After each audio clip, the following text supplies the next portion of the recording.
Robin, are you okay if we call this meeting to order? Robin's not back on, I don't think. Is Molly on? Molly, are you on? Robin's on. Oh, Robin's on?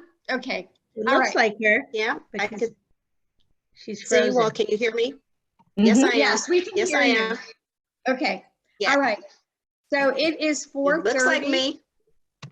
Okay. All right. Can everybody hear me? Okay, we have a big, agenda today that's full. So I'd like to get started and call this meeting of the academic committee, this virtual meeting, to order. Please stand for the Pledge of Allegiance. I pledge allegiance to the flag of the United States of America and to the republic for which it stands, one nation, under under God, God, indivisible, with with liberty liberty and justice for all. all. Okay. All right. Before we approve the agenda, I just want to bring your attention to the way the agenda is showing in board docs. At least what I have on my screen is I have presentation of 12.17 and then textbook adoption. Those are two different things. 12.17 is guidance. Textbook adoption should be underneath there. Got it. Okay. Since it was listed on the agenda, I feel comfortable with going forward with it because it was listed there. It was just in the wrong place. Everybody okay with that? Yes. Okay. Then I need a motion to approve the agenda. Madam Chair, I move that we approve the agenda. Thank you. I'll second that motion. Thank you, Mr. Campbell. All in favor of the agenda, please signify by saying aye. Aye. That's 3-0. Ms. Cushenberry, do we have any public comments today? No, ma'am. Okay. No, ma'am. No public We heard comments? you. Yeah. None. Can Okay. you hear me? Yes, we Can you all hear me? Yes. Okay. Yeah, but it's a funny tone. It's a little echoing, Yeah. but approval of the September 29th meeting minutes. I don't think. Those need to come off. Those need to come off the agenda. They're not in board docs. Okay. Good.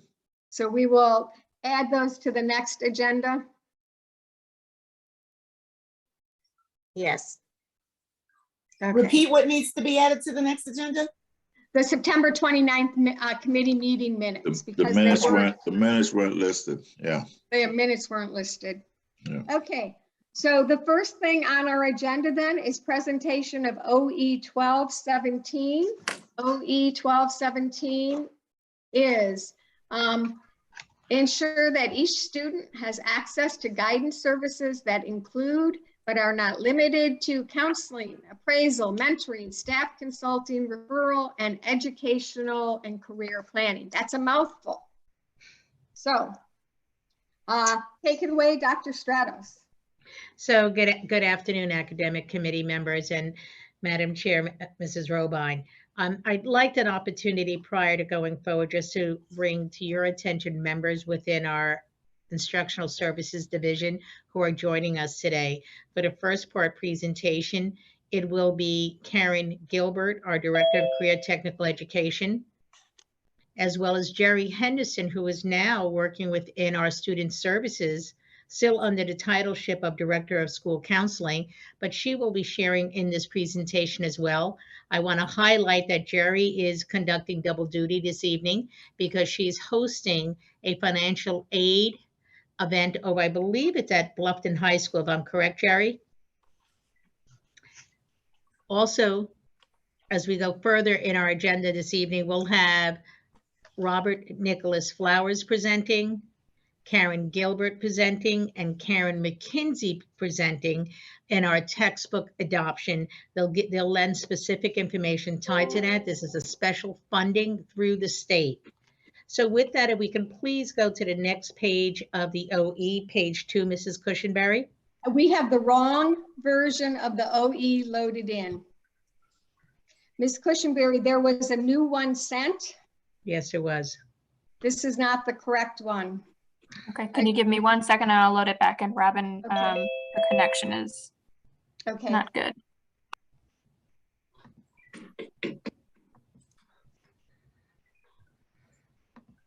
You know, since I saw the correct one, I guess I didn't check board docs.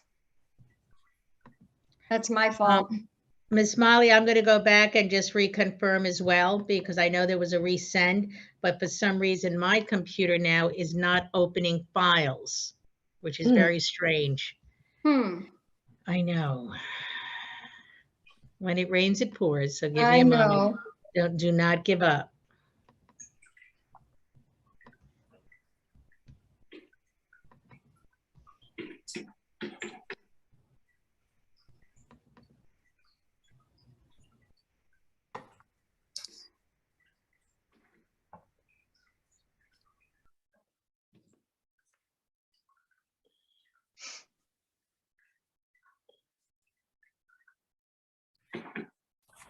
I am still waiting to load.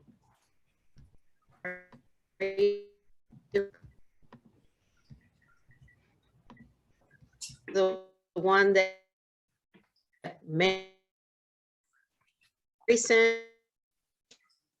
Mrs. Robine, I am gonna, I I'm sent out pulling up what I shared. an email. Yes, ma'am. Yes. And you, I think you had the correct one, or Molly had the correct one in an email she sent us.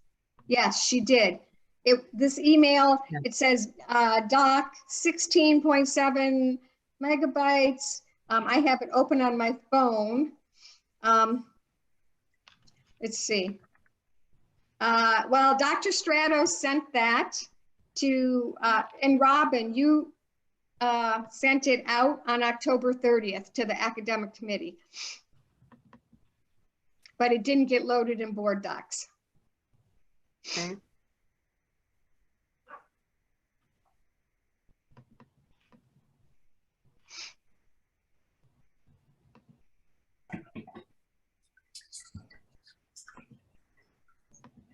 Do I need to forward it to someone so they can load it in? I'm gonna send it to, can you hear me? Yes, I'm doing that right now. It's already loaded. I'm just waiting for it to upload. okay. Thank you. No problem. Let's see if this is the correct one. Share my screen now. It has an abbreviated, does not have a long superintendent interpretation. It's written more in bullet format, Molly. This is still the same one? That's the same one. Oh, geez. Okay.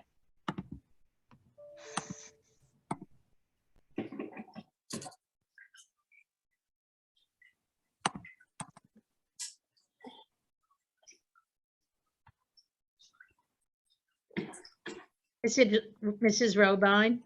Yes. Okay, May it be possible as, let me see what I can send. okay. If I not, I mean- was going to ask if we could do an agenda modification and go with the textbooks first while personnel were online. But Yeah, I think that's what I didn't know who had to lead first. technically, Mrs. Henderson does. She has the largest load this evening, And which one is she speaking on? 12.17, ma'am. Right, So, that's what I yes, was ma'am. thinking, yeah. Yes, ma'am.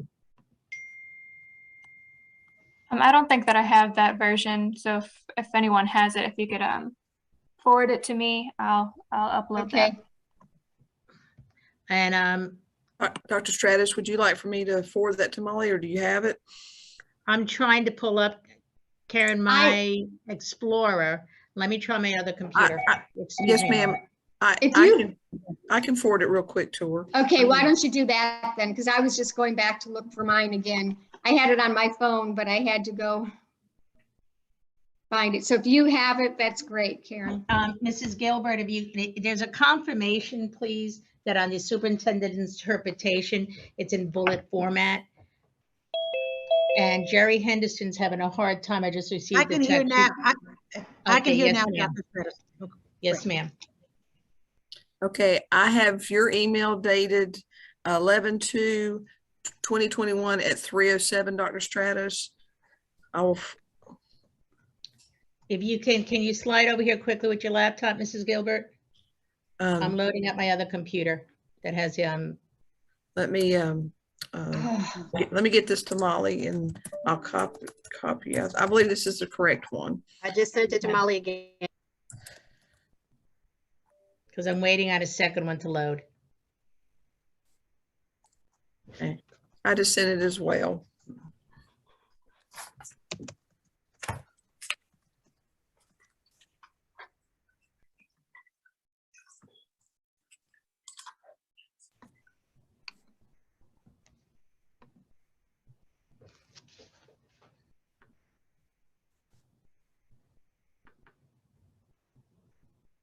Any-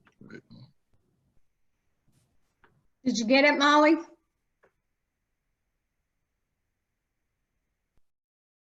I have not. I'm waiting on it right now. Mm. We're having technical issues today.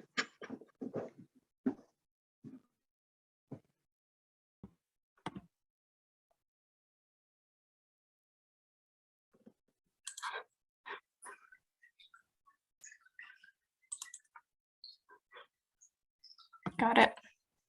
Okay.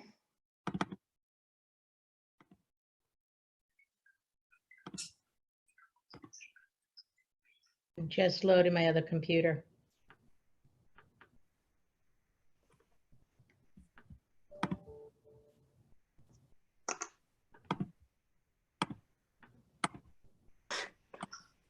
Just 2 pages. No, it's lots of pages. 35 or something. Yes, it is. It's approximately 35 pages.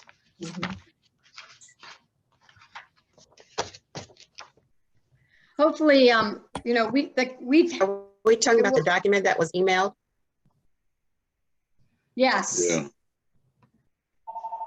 I see a lot of links, but I only got 2 pages on mine. Well, the links are, You may have to refresh your board docs to see the new one. Is that, Okay. that's still the same one? yeah. Who's going to put it on the screen? Molly, can you put it on the screen here? This was the one that was sent to me that I just Yeah, reloaded. and I cannot I pulled all my files out of this computer into another computer, and I cannot pull up my Explorer. It is not letting me open.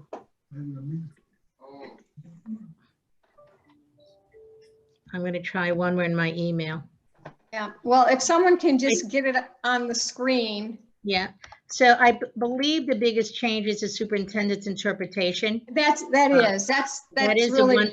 that is the Yeah. number one. And give me 1 second. so we could go back to that page. Yes, ma'am. Um, Because it was bulleted instead of a narrative. Right. Yeah, what I'm pulling up in board docs is still the wrong thing. Yes, So it that- is. That was the page down with the bullets on it. I don't have the page with the bullets on it. I had it. I don't know where it is now.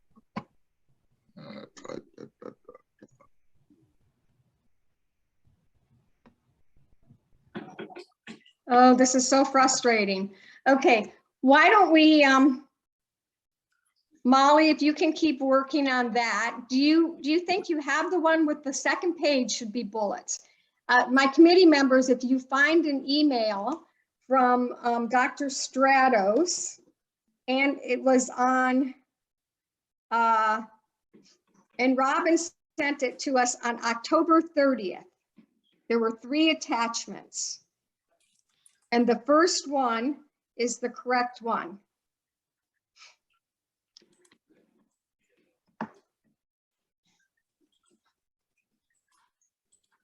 I never got that October 30th one. Well, I think it's the same thing that Ms. Gilbert sent you. I've got something that It's the one I says, loaded in, and it was It's still the same? still the same, yes. Yeah, it's something because it was sent. So, Okay. I'm I got forwarding something. it to you right now, Molly, from my phone. Okay, thank you. But I would like to just get started because we are Yes. already 20 minutes behind and we have such a huge agenda. And really what's different on this one is the superintendent's interpretation. Instead of a narrative is, narrative, and I can, you know what, I could just pull those up This- from the email. Okay, Yeah. this is what it says. Would you like me to do that? Because my committee members have the email. I got mine. I don't have that email you're talking about, but I got the policy and superintendent interpretation and bullet form. Yeah, that's the one That's the one. I'm talking about. So the bullet form says 12.17, ensure that each student has access to guidance services. It just reiterates what 12.17. Then it says superintendent interpretation, and it lists these bullets. Administrative regulations in support of board policy, access to academic and career planning, post-secondary opportunities, career guidance, development and exploration, individual graduation plan, academic counseling, counseling resources, crisis appraisal plan, use of counseling system, development within each school setting, and students have access to school counselors. And then we go into evidence of compliance.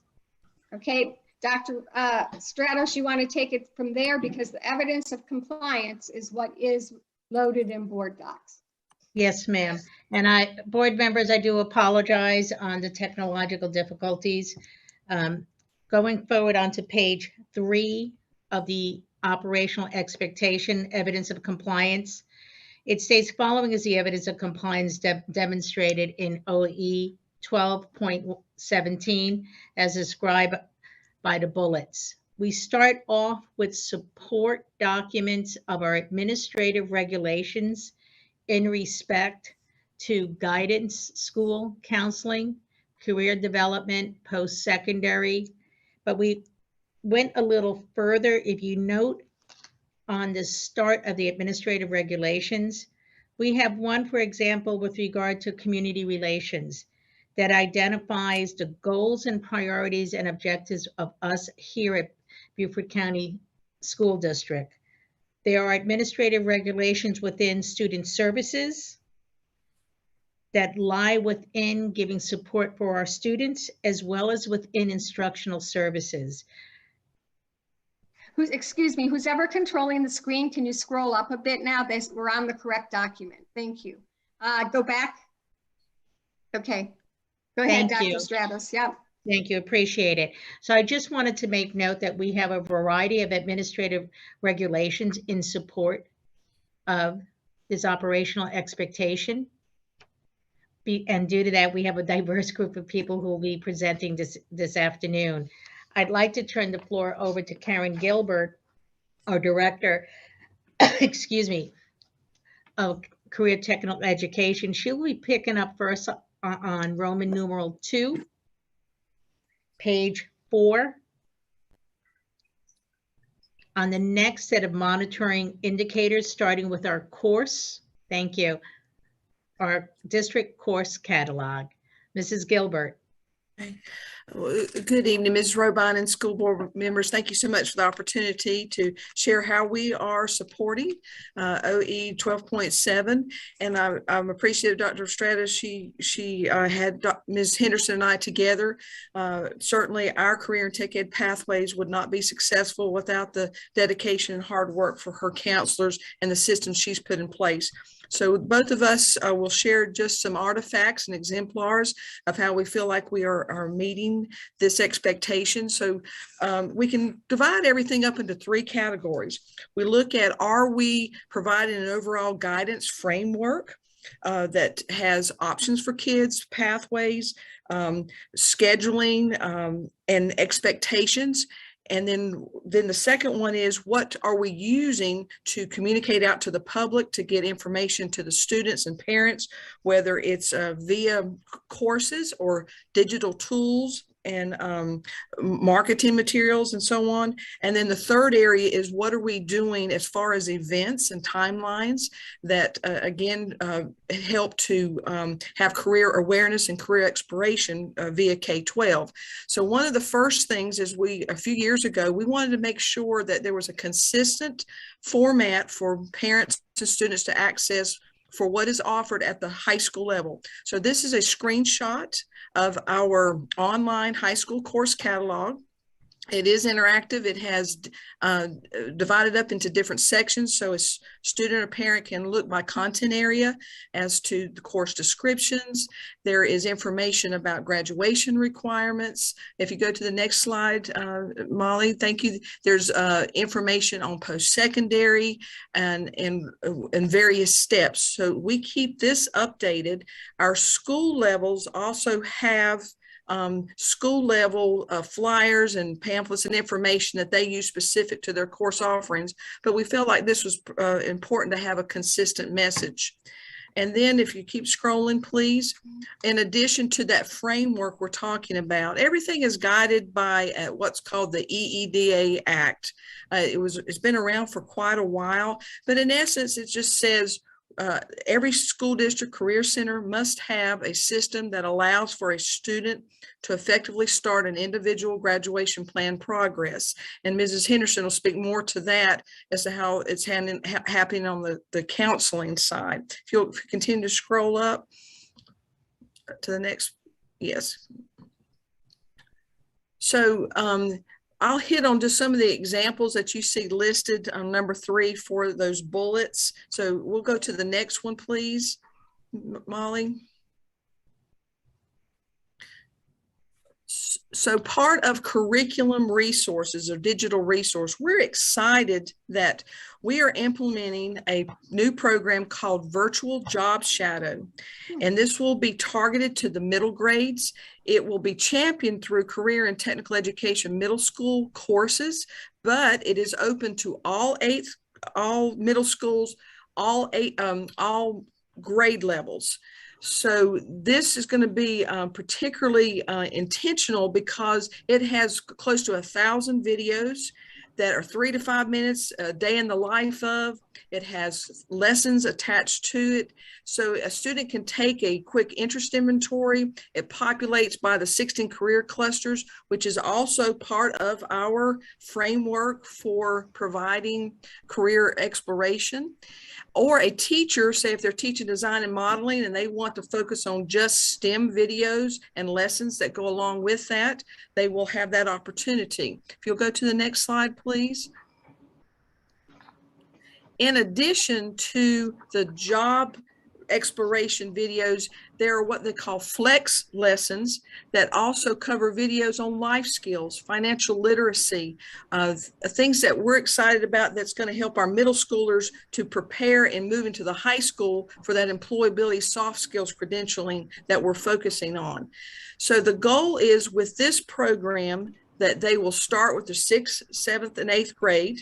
And then they'll begin that IGP process in the 8th grade to have some more consistent information to draw from. Mrs. Milton, I remember you were a wonderful teacher and you brought in a lot of outside community resources, but a lot of times teachers have to pull from everything. This is going to have more of a streamlined approach for resources. And then the other area that we're collaborating with Dr. White and her team is on the SPED coordination. If you go on to the next slide, there is even in this program a transition plan for students with IEPs. I've already brought them in for training, for orientation, and they were very pleased that they feel like this is going to help as well. Again, going back to supporting that OE of what are we doing to have a consistent message for career awareness. Next slide, please. So in addition to curriculum resources and a framework that we follow with consistent messaging, we want to make sure that we try to facilitate as many events and get businesses and information out to our students. So here's just a couple of examples that happen to fall under the Career and Tech Ed umbrella. If you're going to be out and about this weekend, you might want to drop by the Concourse d'Elegance Sunday in Hilton Head. Each year, we partner with this organization, Driving Young America, and the Michelin Corporation, and they offer a competition with all of our high schools. And it's not just CTE students, it can be art, math, science. The students create or follow a theme, then they design a modern vehicle that would meet the needs of a particular customer. So we have, this year we had 33 teams that submitted a design, and we have 5 team finalists. Of those, there are 9 students. And so Sunday they will pitch their presentations, and the winner will be announced at noon, and they will receive $1,000 scholarship each, as well as the school will receive $500. And basically what this is doing is giving a career awareness to the mobility industry and to promote STEM fields within that area. Next slide, please. Mrs. Gilbert, we could just build on a quick note that we actually have an art teacher who has a team as a finalist. Yes, And yes. the theme this year is actually just for those within my generation, muscle cars, but the idea of muscle cars utilizing energy efficiency.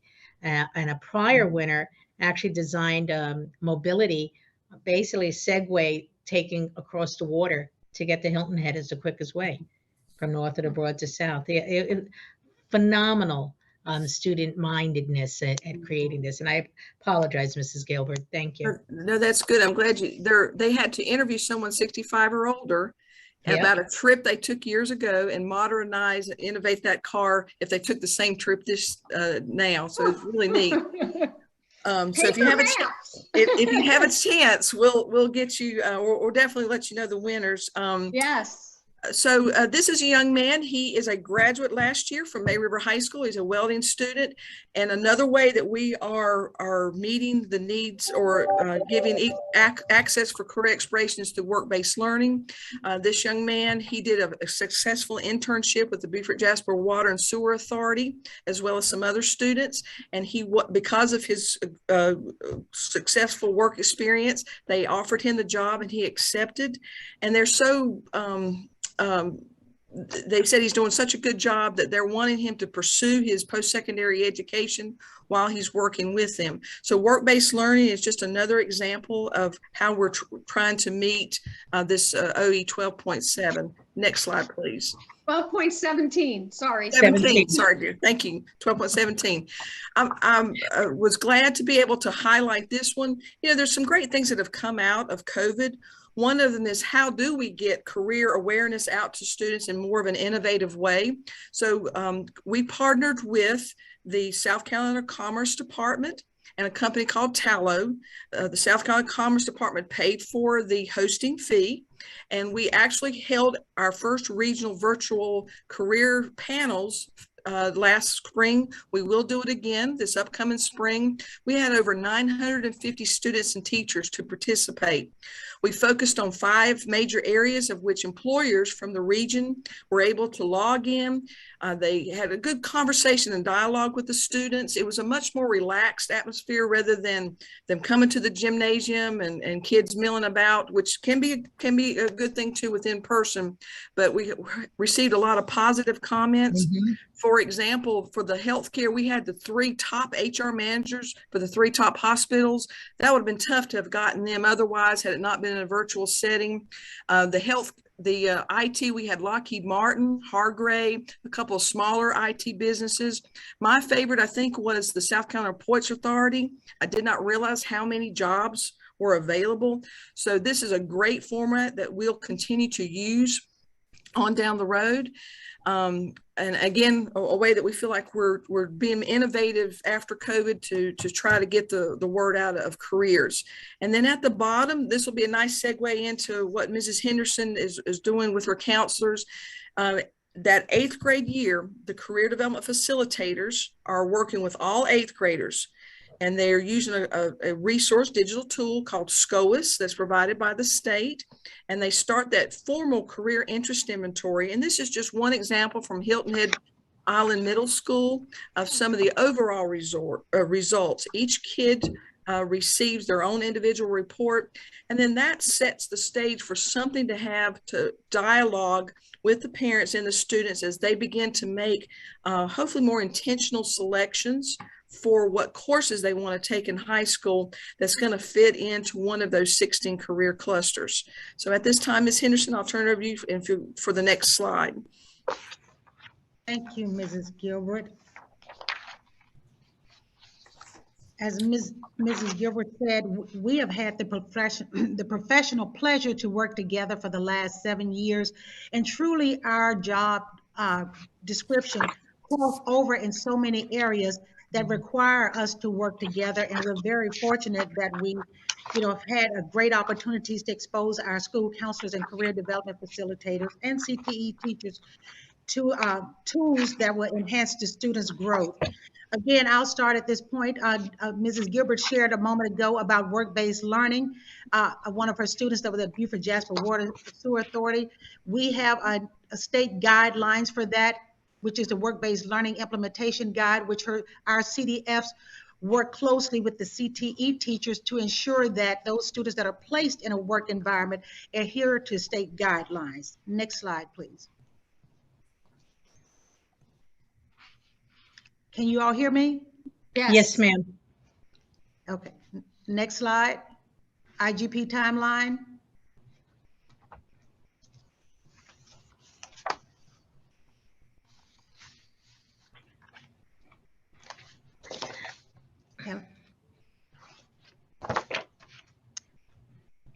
Is everybody seeing what I'm seeing still, the work-based learning guideline? Yes, ma'am. I see the timeline. Yeah. Okay. Is that what you wanted, right? Yes, I need the timeline. I see the work-based learning implementation guide. From the state is what's yes, on the screen. That's what's on the screen. I No, think what's on my screen that's being shared is the timeline, Beaufort County School Really? District IGP timeline. Yes, same for me. It's up there now. I Now have it see as well. Okay. Okay. Okay, now I can see it. Now it.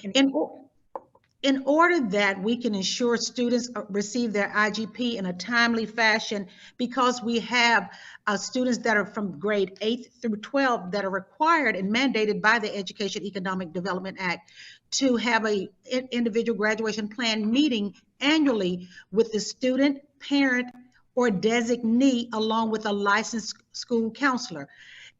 What you'll notice on the screen is our annual timeline. You'll notice immediately starting in August, high school, all transcripts have to be audited. School counselors are required to audit transcripts at least 3 times a year. At the end of the school year, at the end of summer school, and also at the end of first semester, as noted. And as I said, school counselors must ensure that all students are placed in the correct courses in order to meet South Carolina graduation requirements. High school and middle schools, they support the students through advisee implementation. In addition, you'll notice from August 20th, 21 to October 21, that's when the high school counselors focus on the seniors. Seniors are priority because this is their last year in school. Up until this point, they're being exposed, they're developing their IGP plan, but during that senior year, it's time to implement. That's why it's highlighted, senior class of 2022, it is time to implement their plan of action. School counselors are working with them closely. On November 8th and 9th, we had our annual college application day where all school counselors work with the seniors. We had college representatives throughout the state come and work with the students within their building to do their application for various colleges. We worked along with the Commission on Higher Education. And during college application day and a month after that, the fee waivers, students, counselors are given fee waivers, so they don't have to even pay for the application to apply to various colleges during that process. And also on the timeline, you'll notice September, middle school counselors start doing working with career development facilitators. As Karen Gilbert stated earlier, it is noted and required that we assess the students to identify their career interests. We proceed on to September to February. That's when middle school counselors are still working with those students to ensure that IGPs are completed by February 1st. High schools have to have all IGPs completed by March 1st. That again include 9th, 10th, 11th, and 12th grade. Again, in descending order, 12th grade, 11th grade, 10th, and 9th are last. And all IGPs must be finalized in March, because at that time, high school principals and their APs are working on the master schedule in collaboration with the school counselors. May of each year, the State Department of Education lock all IGPs. You'll notice the last block, May of every year, they lock it, and they share this data with the State Chamber of Commerce and state legislators to identify where our student interest lies. Because again, a part of that IGP is to identify your post-secondary plans, and one of the 16 clusters that the student attend on pursuing in their post-secondary endeavors. Next slide. We get an annual report from the State Department of Education. If you look on the slide, you'll notice every school in our district. And and the state goal is for every school to have 95% completion face-to-face or higher with that student and or parent or designee. Beaufort County overall rating for school year 2021, if you notice at the bottom, was 98% completion rate. 98% completion rate. You'll notice each school, each middle school, K-8 school, each high school, you'll notice their completion rate on this screen. Next slide. As school counselors, we provide support in several areas: academic, social and emotional, and career. And one of our jobs as a school counselor, and we've been really busy since COVID, the coronavirus came into our lives March of 2020. It is important that we have partnerships with community resources. On the screen, you will see those businesses, those organizations that partner with us to provide mental health services to our students. Coastal Carolina. We have a partnership with Hope Performance, NAMAI Beaufort County, Alcohol and Drug, so on and so forth. And these organizations, again, have an MOA with our school district, and we use them on a regular basis. And I will tell you, on a daily basis, one thing that we've noticed, and our counselors have had training on this with Dr. Sharon Givens, how COVID has impacted education. We had this training last year and again this year, because it's so important that they see and recognize the impact that COVID has had on our students' mental health and the trauma that students have experienced. And one thing we created, and we don't have a copy of that on the screen, is our virtual calming room. That is the most visited site on the web, our district website. It is a site where we have strategies and interventions that teachers and school counselors and even parents can use to support their students in providing assistance when they're dealing with, when they need, for an example, just a moment to de-escalate. Teachers use it. We have videos in regards to yoga, how to take a mental break, breathing cycles, how to de-escalate any situation. Next slide, please.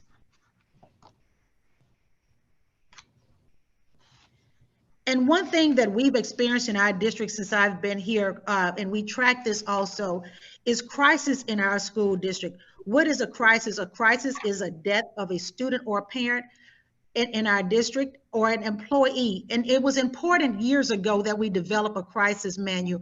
I remember when I came up to the district many years ago, the crisis manual maybe was 5 pages. Now it's comprehensive. If you notice on there, if we turn to the next page, well, it was just a cover page. The crisis, Yes, and I'm sure you all have heard, unfortunately, when we have the death of a student or a staff member, we activate the Beaufort County School District Crisis Team. That consists of student services, ISD members. We notify the superintendent first and foremost, and human resource, and we go into action, whether that's weekday or weekend. We go into action supporting that administrative team at the school, but not only them, but we provide support for the family. We provide grief counseling through our partnership with Friends of Caroline Hospice. Steve Scudder has been a constant and a solid partner with the district the last 15 years that I've been within this role, of the last 8 years within this role, and we use them to provide not only grief counseling for our students and staff, but also work with them with the family. And so, which is very important in regards to crisis management. Inside our crisis manual, we have risk assessment for threat assessments also, or even suicide assessment. When a student states that I want to commit suicide, we have a rubric that can identify the level of the risk, whether it's level 1, 2, or 3. And also in regards to threat assessment, and that academic team review the threat assessment results and make a determination on what services we need to pursue in collaboration with our local business partners. Next slide. On this slide, you will see the student to counselors ratio for the 33 schools we have in the district. And as we know, school counselors are at all of our elementary, middle, and high school. And one thing I would like to mention, and to thank the board members in supporting us in increasing our school counselors. This year, we had 4 schools to get an increase in school counseling: FTE, Hilton Head High School, Bluffton Middle School, Robert Smalls, and River Ridge. Those schools exceeded the student to counselor ratio, and therefore they were eligible to receive another school counselor. And it has made a big difference and impact on the service provided by the school counselors to the students. Next slide. What's included in the packet from here are the comprehensive school counseling documents. The American School Counselors Association mandate we have certain documents to show evidence that we're doing our job in providing a comprehensive school counseling program. Not only is that required by the national standards, but our South Carolina standards and guidelines required under the South Carolina Comprehensive School Counseling and Guidance Model. In addition, our district student services -49 policies mimic both of those aforementioned policies. And as evidence, I've included copies of the school counseling documents for Beaufort High School, and you'll notice that it lists the goals, their core values, and their beliefs. These documents are submitted annually. The documents that you're looking at now are from last school year. I'm in the process now of collecting the goals from the school counselors and their ASCA documents for this current school year. Their goals align to the school renewal plan goals because their objective is to ensure and support the administrative team in accomplishing the goal for their school. On the back side, you notice closing the achievement gap, where the counselors identify their goal and what SMART goal that they want to identify: decrease of behavior, increase graduation rate, decrease failure of 9th grade students, so on and so forth. Next slide. And it has a school data summary. So all schools within our district submit these documents to me every year, and I maintain them on file. So if I'm required to show evidence, I can show evidence that these documents are being completed. In addition, I review these documents to ensure that they're making progress and provide feedback. Next slide. Yes. Can I just ask a question? So Sure. The plans, look very comprehensive. The outcome data results, under final data on this one, I don't see anything. I see baseline data. Is the final data that there was? A good point. I'm glad you, because this one was done right when COVID hit. So last year, the data was skewed because the students was not in the school. They were virtually in a virtual learning environment. So the data for that, when they submitted this last year, I told them to leave that blank, because when they were in the COVID in that virtual learning environment, if your goals require discipline or attendance, they were in a virtual learning environment. They were not in the building. So therefore, you would not have the comprehensive data you would have normally, where the students are doing face-to-face learning. Or like us, again, last year when we were talking about discipline, we had 5 kids in right choices in comparison to another year when there are more students that require discipline for violation of infractions. So that's why that's why you see no data there. Thank you. That makes sense. Yep. Okay, again, let me see where we are now. This So, school Mrs. data report. Mrs. Henderson, I just want to make note of one item on page 19. Yes. It should have identified 0.5 in 2 areas on the CDFs for a total of 5, not 6. So May River is a 0.5. We're in process of. And that is correct, because we share a CDF between May River and Hilton Head High School. We know Right. that both of those schools have a large population. So currently we're sharing CDFs between May River and Hilton Head, and also Well Branch and Battery Creek High School. We have a full-time CDF at Bluffton and Beaufort High School. Mhm. Okay, next slide. Let me see where we are. Thank you. You're welcome. And if we can go to where we have, again, that's the school data summary report that talks about the goals. Again, you'll notice here where the goal is to 9th grade cohort grade retention rate. And that is common for the high school counselors to see the goal to increase promotion rate for on those 9th graders. And they're working closely with the administrative team and also teachers. So we don't have so many students in summer school. We recommend unit recovery instead of credit recovery. So we can decrease the number of students that are being retained. Also, next slide. It is required by ASCA standards that the school counselors have an advisory council. And that composition for Beaufort High, you notice that, and normally that composition includes an administrator, parents, etc. You'll notice those members with their title afterwards, whether it's a teacher, counselor, administrator, parent, etc. Again, you notice the documents as far as the goals on the next slide. And one thing that on here is talking about professional development. When the school year began every year, I already have the professional development schedule for the entire year. So counselors know every month that we will meet multiple times on multiple subjects. And to define what they need professional development on, I conduct a survey, and that drives my professional development plan, because I need to know those areas that they're weak or they need additional information so they can be able to better support their stakeholders. And again, there's a year-long calendar that's published during our first orientation during August of each year.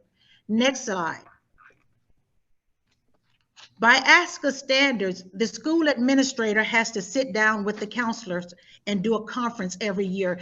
Even if there's 5 school counselors in the building, that administrator has to sit down with each one of those counselors and go and conduct a conference and identify those goals to ensure they align with the school goals.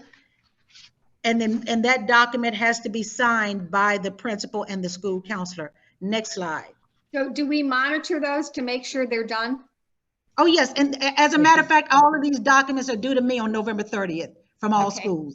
Yes. And I give them a deadline, and I maintain copies on file in my office. Great. And Okay. Mrs. Robine and board members, what you have represented here is an example of a high school, a middle school, and then you'll see an example of an elementary school. Of their documents. Exactly, Yep. Dr. Stratus. Thank you. Yes, ma'am. Next slide. And the committee. And I want to. This one should have the confirmation signatures. Exactly. Yes, ma'am. Oh, I remember seeing that. Yes. Yeah. Yeah. If you could go up some more.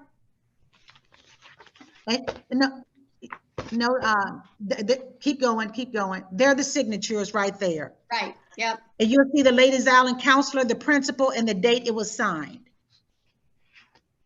And again, we have documents on file for the last 6 years that the counselors are doing it. And actually, the good thing about it, we started this before the state mandated it. Beaufort County was one of the first districts that required it, along with ASCA standards. The state started mandating all schools maintain documentation of a comprehensive school counseling program 2 years ago. So we were ahead of the game about 4 years. And again, the remaining documents, next slide, are evidence of an elementary school counselor, Coosa element, Okatee Elementary.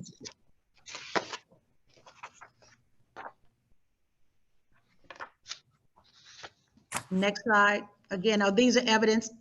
Yeah. Again, continued evidence of a comprehensive program.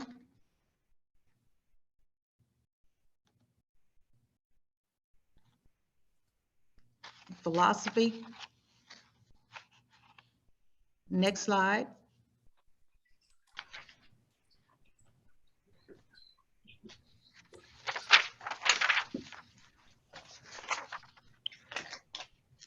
Which shows the counselor again being involved with the academic process of students, again, student to counselor ratio.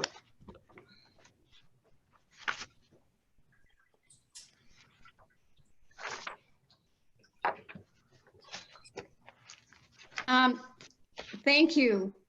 Do any of my committee members have any questions? I think you have to run to another meeting, right? Yes, I have financial aid night. I'm at Bluffton High. We had it at Beaufort last night.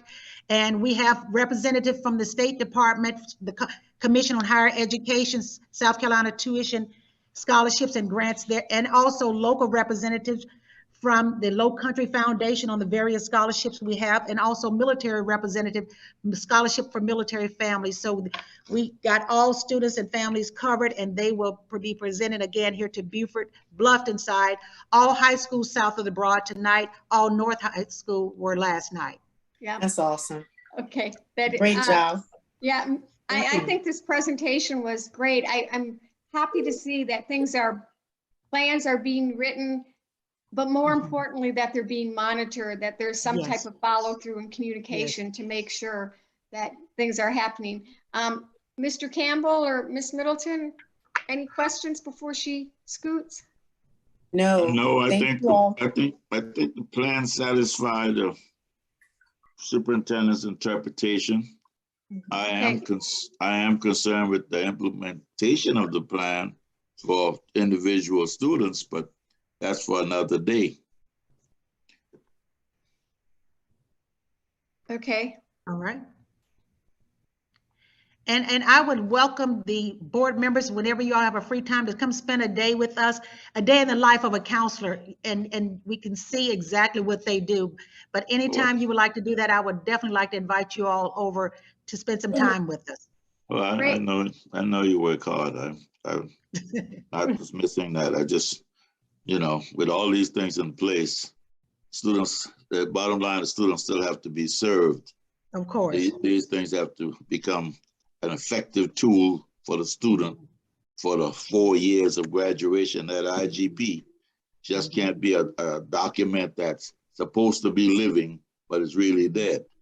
That's my concern. Right, and that's why I think the monitoring that the meetings are actually happening. Yeah, and but you got this end is covered, and it's covered very, very professionally. I can't say anything except this is in place. Thank you. Okay. Mrs. Henderson and Mrs. Gilbert, thank you. And thank you. I do want to share, board members, the extra work that's been put in and the collaboration between both these professionals is paramount, as well as the adage now of looking at that job shadowing component and deeper diving into career development. We're dedicated at providing that for our students. Well, Dr. Stratos, you know that I think Karen Gilbert is the best CAPE director in the whole wide world. You have a second I'm vote. very biased. Yeah, and I would like to say, I thought that, I know, Ms. Henderson, I feel like as a board member, I've seen what you presented before about the IGPs. I'm glad to see the data there about how we've completed them. Riverview charter schools seem to be behind a bit. And so what I thought was real exciting that I thought maybe we should get on the agenda to share with the whole board is the information that Ms. Gilbert shared about the new program, the virtual job shadowing and the SPED coordination. I think that's kind of, and the work-based learning, I think is kind of something that we haven't seen before. Correct me if I'm wrong, but I think that's new.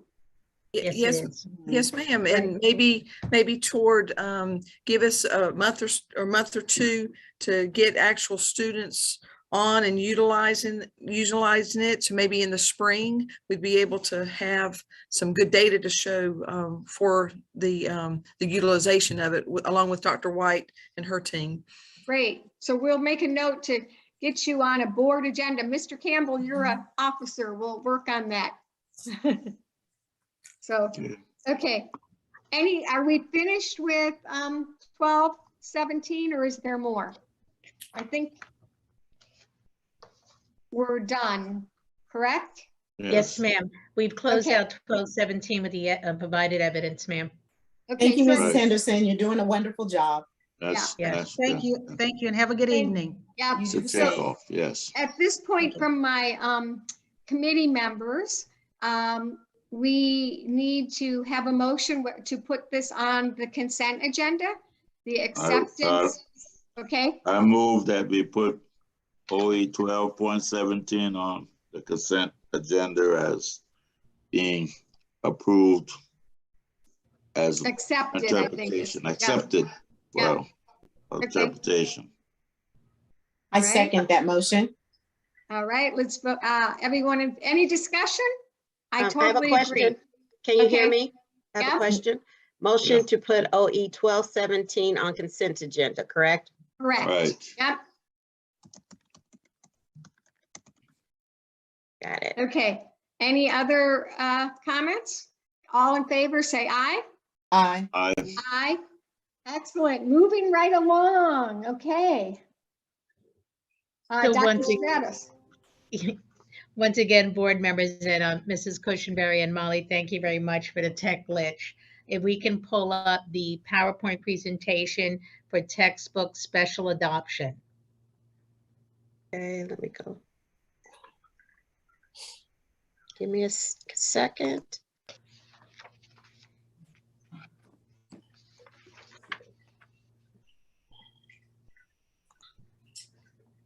It is loaded into board docs. Yep, I'm No. just, it's Okay. moving slow.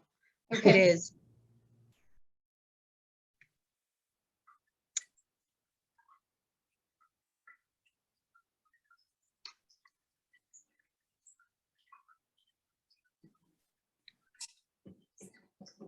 Let's see.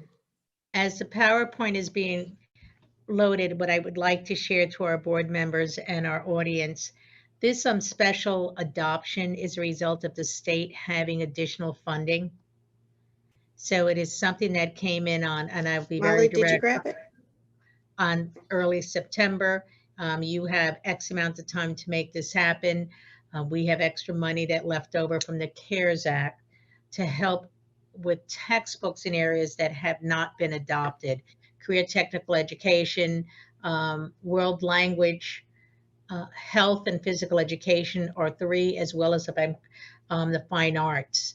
A team, and Mrs. Gilbert's going to lead this discussion, but a team from ISD, our instructional division, services division, has worked closely with the schools for their input. I do want to make note as well to Stacy Cleveland, who is our internal coordinator for textbooks and keeps us aligned with the state guidelines, has had an integral part at this process as well. That's the wrong thing on the screen. We're in textbooks.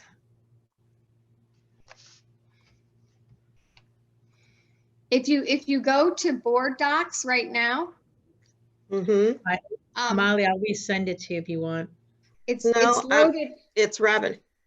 Okay, Robin, Robin, it's in board docs. I have board docs open right now, It is in there. and it's in there. I have to reload then.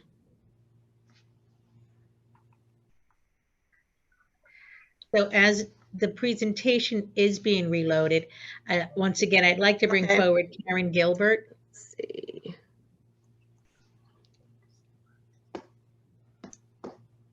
Which, there's like It would be several, the- let's see. Yes, You want ma'am. the, PowerPoint.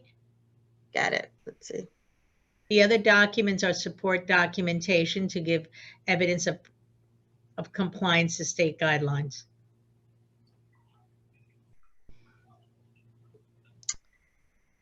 It's not letting me pull up it's not letting me pull it in. Molly, can you grab it? I keep getting use your browser back button to retrieve. So I keep getting an error message on it. So Dr. Stratus, I'll be glad to continue on for time while it's coming up. Yeah, So again, board members, thank you so much for the opportunity for myself, Mr. Flowers and Ms. McKenzie to give you, that's it, perfect. that's it. Yeah. And if you could just go to the next slide. And this will be just very short and basically it's going to be for your consideration.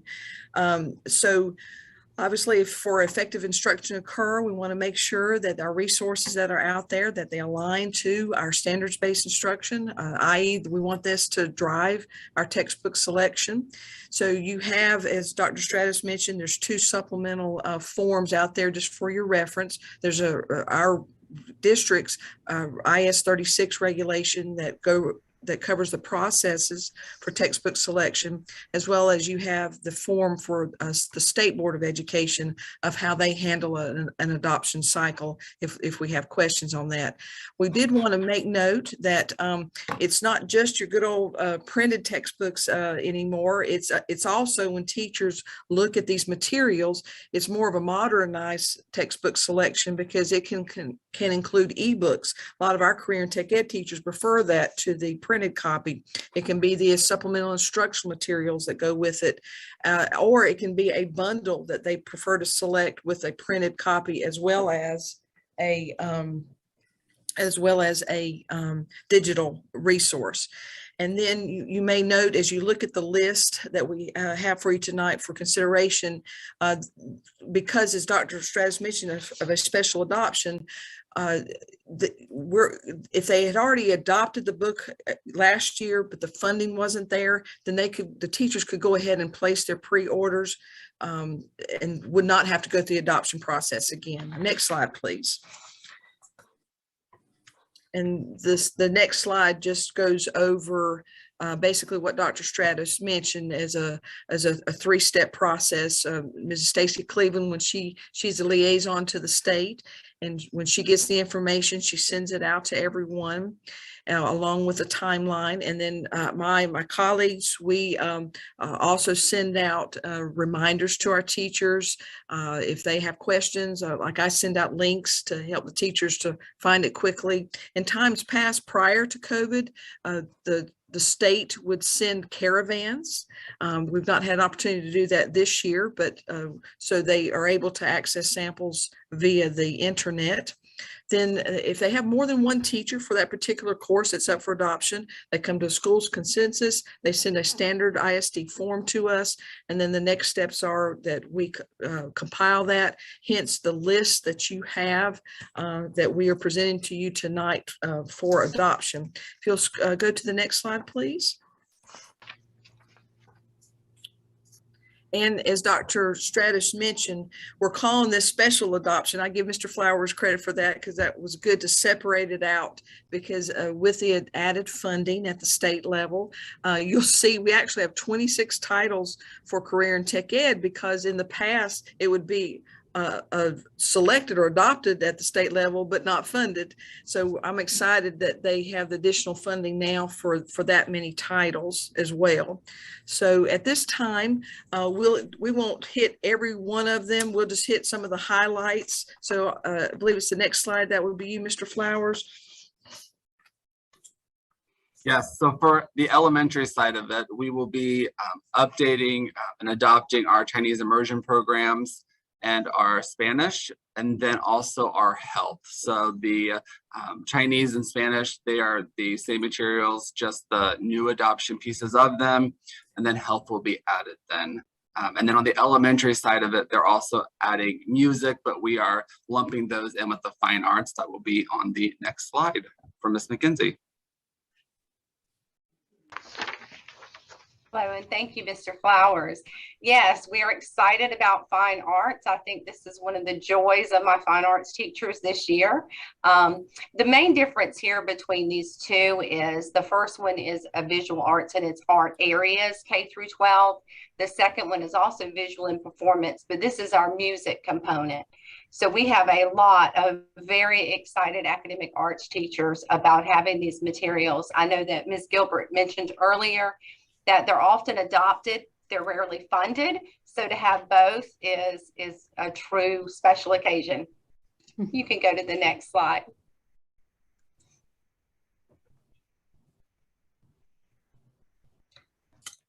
This one has a good bit more on it. Most of these are secondary, but not all of them. So let's just go through them real quick. Calculus, this is standard calculus, not calculus AP. Chinese levels 1 through 4, and that's 6 through 12. Discrete Mathematics was funded. We were really excited about that one. This is an integral component for classes like computer programming. So this was a really good one to get funded this year under the special adoption.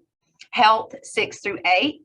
And health 9 through 12, but this is our personal and wellness. So this is that fitness class and nutrition. Really excited to see that one funded this year as well. And world history. This does not include the AP component or the IB component. This is the standard world history. And as you know, our students have to have 3 history credits for graduation. Of course, they have 1 full U.S. history, and then they split economics and government. But we're seeing more and more higher institutions of learning, colleges, expecting to see world history. So we're really excited to see this one funded as well. Thank you. And then the last slide, please. So these are all the titles that, again, were funded that haven't been in the past. So that, again, as Ms. McKenzie said, the teachers were excited to be able to have additional resources. So, for example, business related, the finance related, healthcare. I know our sports medicine teacher, it's been a while since it's been funded at the state for those.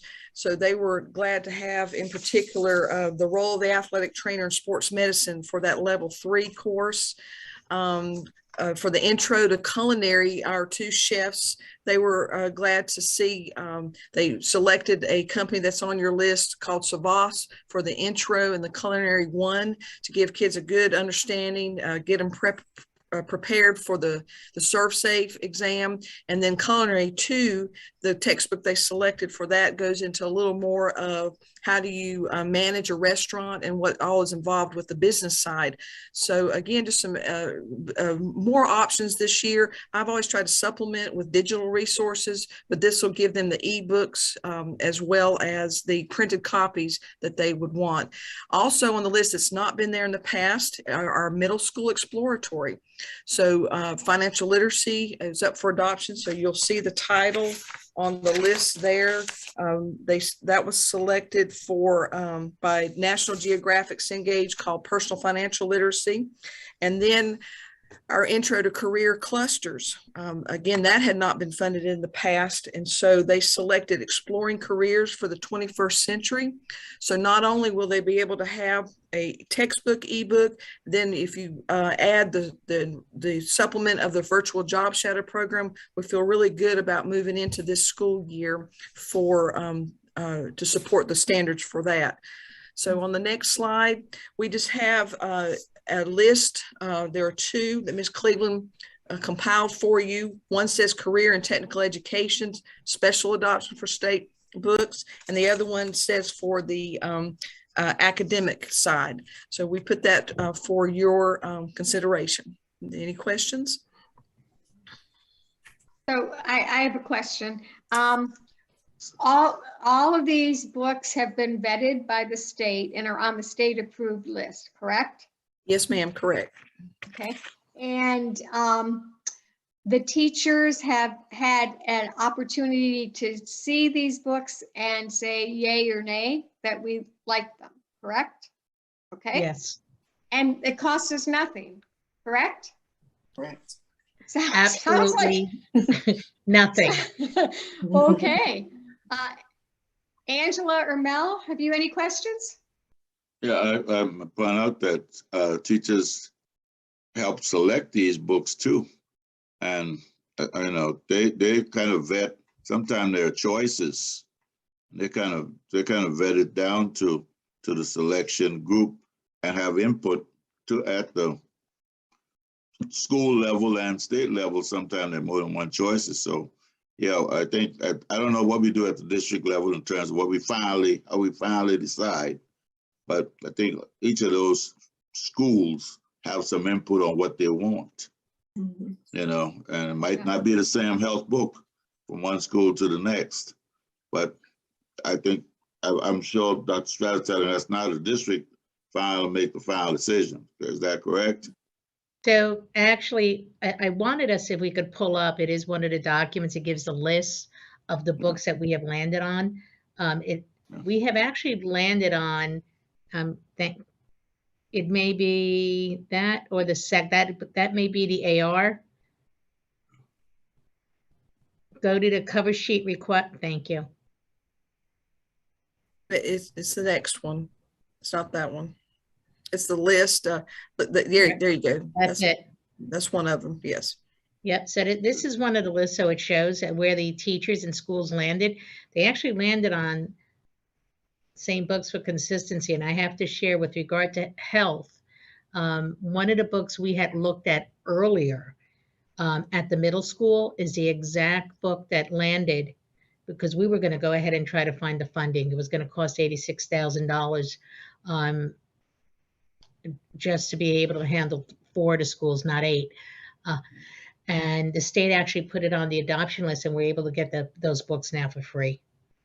So we were trying to work with our physical education teachers because we have not had materials. And they did land on the same book that a group had looked at from Robert Smalls earlier. So, and actually the elementary, J.C. Foster looked at the books as well, and they landed on the same place as the state put out a selection list. We were very lucky that the same team looked at it twice, and we're now able to get what we wanted for free. Yeah. And for the math-minded person, Mr. Campbell, if you go down a little further, it actually, the calc is, if I'm correct, is A, B, and BC. So there's a big diversity of materials. Yeah, my question, I don't know, it's a question that's appropriate for this setting, but some of these books are the same books we've been using for the last 10 years, 5 years. And how current is it from a national standpoint, and what schools are doing nationally? And I know you don't have that influence, but no, I don't. Do we cross-reference anyway to see what the schools in Texas are adopting versus what the schools in South Carolina are adopting? Or is that the state purview? And how do we know? Yeah. It's actually the state purview as to what we are allowed to look at and receive on an adoption series. All right, I understand. How do we locally influence the state selection? That actually, I know Karen is probably on the edge of her seat because she wants to share through a teacher forum to help drive the state in other directions. And I know she has had drive them faster in the same direction, but faster. I know Karen McKinsey could speak to that as well as Karen Gilbert on the influence they've had at the state. I'm not going to say that we do things slow. I will say that. I'll say that since I'm not likely to be fired. I'll say that. That's why I want to know. I mean, how do we generate acceleration? I mean, from a local board standpoint or from a local district standpoint, do we have suggestions, recommendations, or any input at all? what I can share, and then I'll let either Ms. McKinsey or Gilbert share, but I wanted to share that textbooks are not the primary tool of instruction, right? They're part of the recipe of teaching. So I know there's a tendency for an educator to want to be text dependent on their book, but many educators are diverse in the tools they utilize for teaching and learning. Ms. McKenzie and Ms. Gilbert, could you share a little bit on language that you may have had with the state? Because I have not, and I don't want to speak for my prior district because this is specific for South Carolina. I don't mind speaking real quickly. I just recently served on the state committee for the world history adoption. And the way that really works, Mr. Campbell, is they send those materials out to, well, first of all, we have to say that we're willing to serve on this committee, and it's a nice investment of time. It's a commitment. Yeah. Once we are approved to serve on that committee, we receive materials from, I literally had 19 different selections for around the world history for 6th grade, which will be coming out next year. We meet for a full entire day with all of us from across the state and go through each book, each series, every resource. And then we're sent out on our own. They usually give us 3 to 4 months as individuals to research those books, to look through things and formulate our opinion. Then we come back together and we hash it out. And what happens at the state level is they typically take the top 2, or that's what they have done with every committee I've served on, is they've taken the top 2 and said, okay, this one we're adopting and funding. This one we're adopting and not funding. So it's the luck of the draw. I mean, it could be the same company every time. You could have a great company and teachers could fall in love with that resource. Yes. And a new company could come in and say, you know, a new set of people come in and bet a different one. So yeah, it is a system that could use some attention. And I will be happy to share some names with you at the State Department if you would like to help us make that change. I'm for it. I don't know if they're ready for me, but I just want to know that the things are in place for constantly vetting the textbooks and constantly changing, because although Dr. Stratus, you did point out that, you know, instruction should be diverse and a lot more open than that textbook confines us to. Most teachers are living by the standard law, and that textbooks is aligned with standards and it directs. And you know, most teachers, you know, aren't adventurous enough to deviate and still know that they're hitting the standards. I mean, that's you know, those are good teachers who do that. But most teachers know that they're in a safe zone if they stay with the textbook, because the textbooks are aligned, and unfortunately, that's where we are, and that's why I'm asking something unreal. I probably should be asking you to ask teachers to submit their supplementary material that they're using, as opposed to asking the state to change the adoption process. But yeah, I just wanted to know what a book in Texas looks like versus what a book on Hilton Head looks like in terms of, you know, social studies, for example. Mr. Campbell, if I may note, a similar process on the career and tech ed side. As the director, I'll get notification from the state reps that, hey, this particular one is going to be up for revision as far as the course standards. And then they invite teachers to participate. In the past, it's been, they go up to Columbia for a 2-day session. The last few times it's been virtual, and they have input on not only revising the standards, but then what would be those resources to include textbooks or ebooks, and then that goes through the state's process. So very similar on the academic side, that at least the CTE teachers can have somewhat of an input if they choose to participate. Okay, so I could add something here, but I want to move the meeting along. So what you need from us, Robin, since this is do we need to bring to the board a motion to approve the textbook adoption? Yes. Yes. Okay, And if So- Ms. Robine, if I may, please, if we could note that as special adoption, as Dr. Stratus mentioned, because unfortunately you may come up after the first of the year with a whole new set for the 22-23 school year. So if we can note that, and then as soon as it is approved, then our schools can go ahead and put in a pre-order and go ahead and get that process going. So they might even be able to have some of this material this school year, which would be awesome. okay. So Robin, do we need a motion that the academic committee recommend to the full board, or do we just bring the motion as part of my report to the full board? I would suggest to be a motion to recommend to the full board so that it can be, Okay. it Angela wouldn't and go- it Mel, are wouldn't you go okay on- with that? It wouldn't go on consent agenda.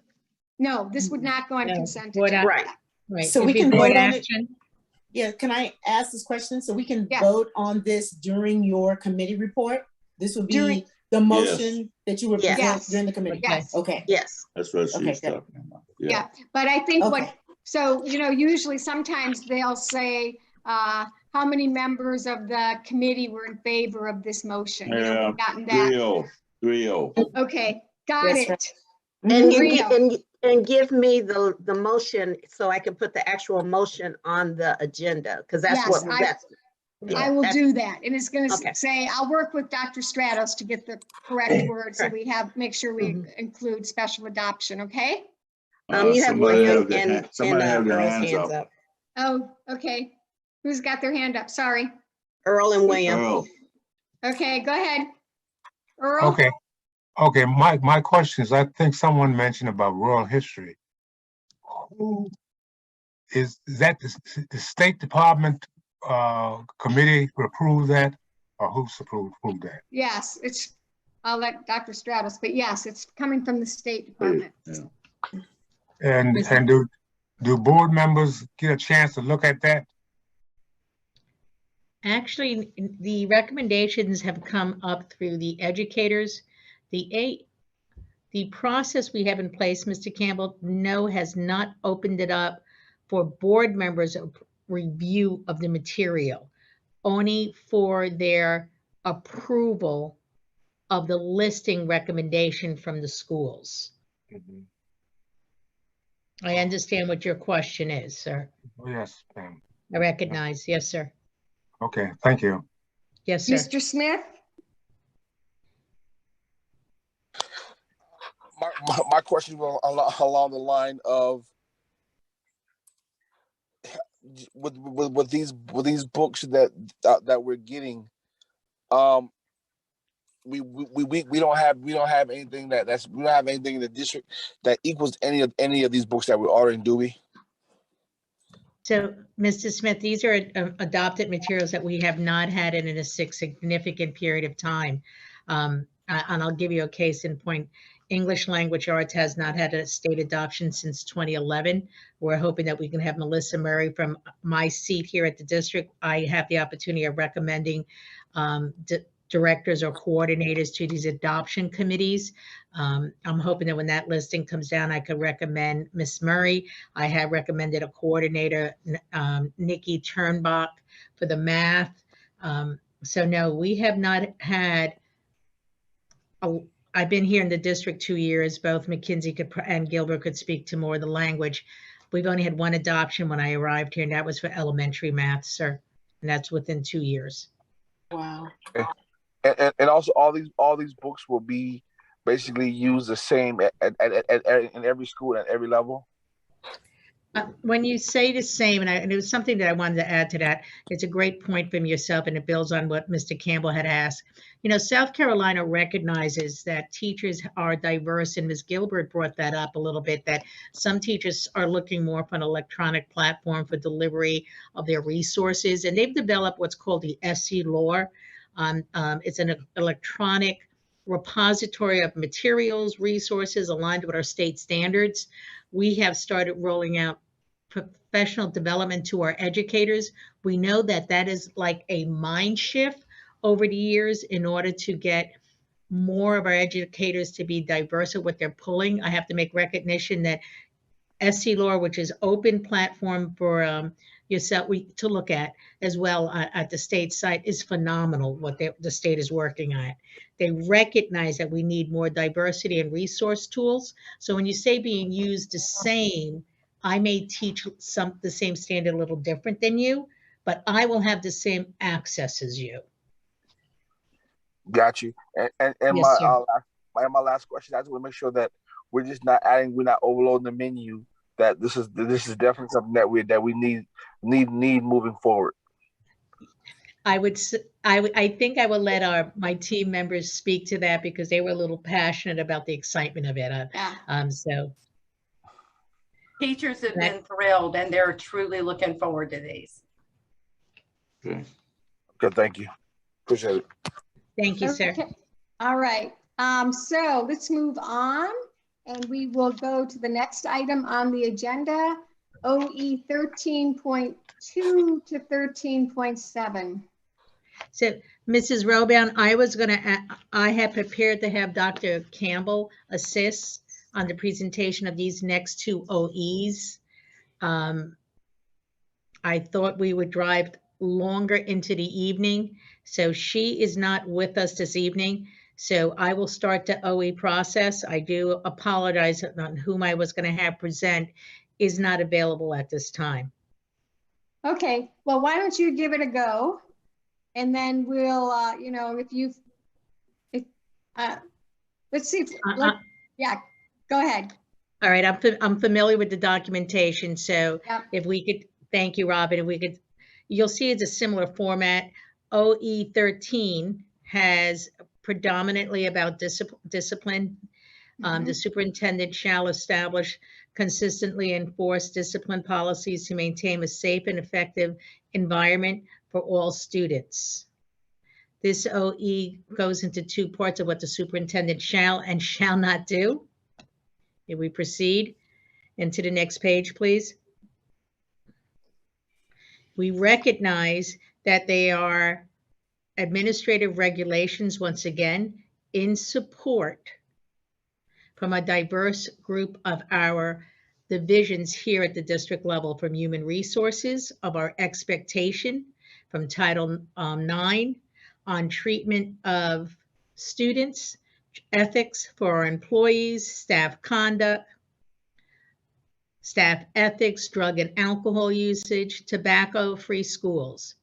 We recognize within instructional services, learning goals, character education, programs for at-risk students, which is actually one of the specific requests in an OE.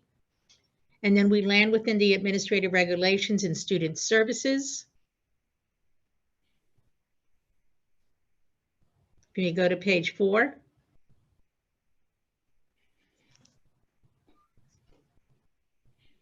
And we recognize that we also have administrative regulations that support the part of this OE that says what the superintendent shall not permit. OE 13 discipline, the monitoring indicators, involving teachers in the process. We brought forward the student code of conduct.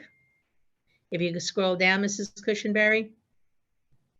We've shared the timeline, and if Mrs. McKinsey is still online, she was significant, as well as Wendy Cartledge, at starting this work process in 2019. They worked diligently for a year, brought in a team of educators. As I came to the district, I was able to work with them and with others at creating our student code of conduct. If you see item B, identifies in our district website access, and obviously on a regular presentation, these are all hyperlinks. As we look at OE 13.2, ensure that teachers, students, and parents are informed of the disciplinary expectation.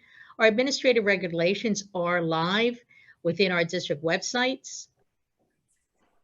This is an example of student service AR 39 for suspension, expulsion, alternative programs, assignments, and of students. I also want to share with our board members that many of our schools have student, I want to call it calendars, where it lists all the requirements of the school's expectations, and gives, part of the school regulations of students, what they shall and shall not do. And schools use that as a tool as well to communicate to parents. If you can proceed, Mrs. Cushenberry. Again, this shows you hyperlinks tied for parent accessibility. Excuse me. OE 13.3 identifies that all policies and procedures regarding student discipline are enforced consistently using reasonable judgment. This lands also on the utilization of professional development and building the capacity of our administrators.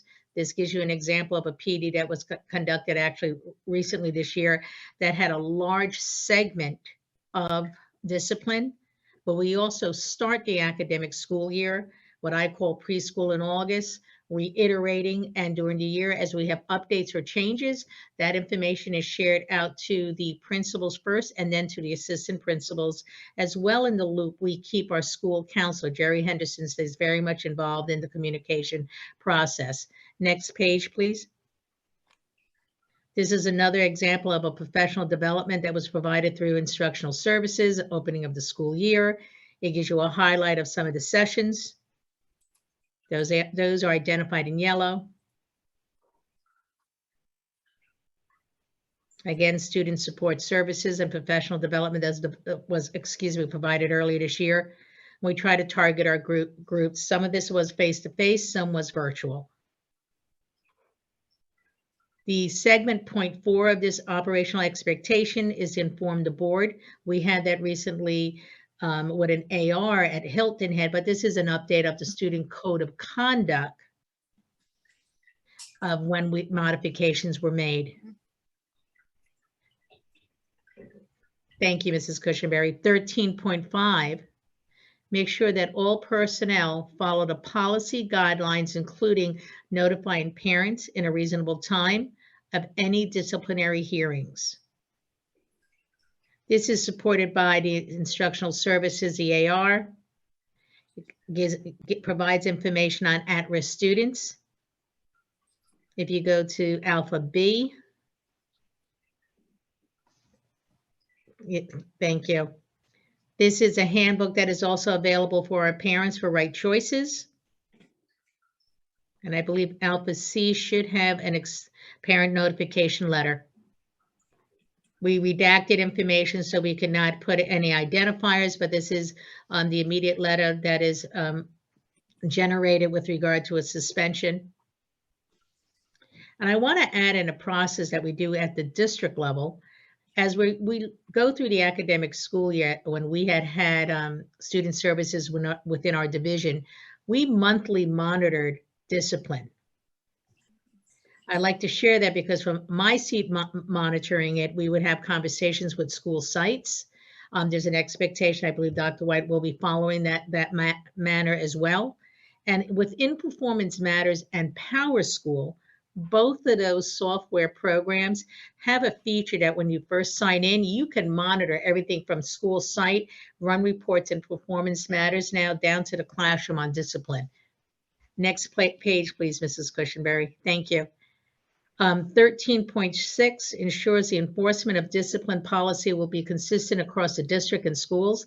That lands again at monitoring district data, as well as the professional development. One of the items we did in PD this year that was unique, we did case studies with the assistant principals to find out where do you land at the disciplinary consequence on similar case studies. So, just simple things of Johnny either getting a fight, Mary being tardy for class. How are you handling that? So we had them do case studies, have that talk, and then see where you landed appropriately within the discipline matrix that has been approved by the state.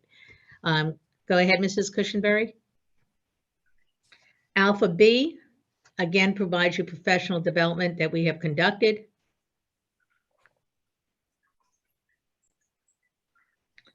This is an example of you'll see following are for each grade band, examples of the disciplinary matrix, because this is reviewed. PDs of a large amount of it happens, again, as I shared with you in the beginning of the year with the administrators. And these are example of the vocabulary. I tried to provide you level 1, 2, and 3 for elementary, middle, and high school.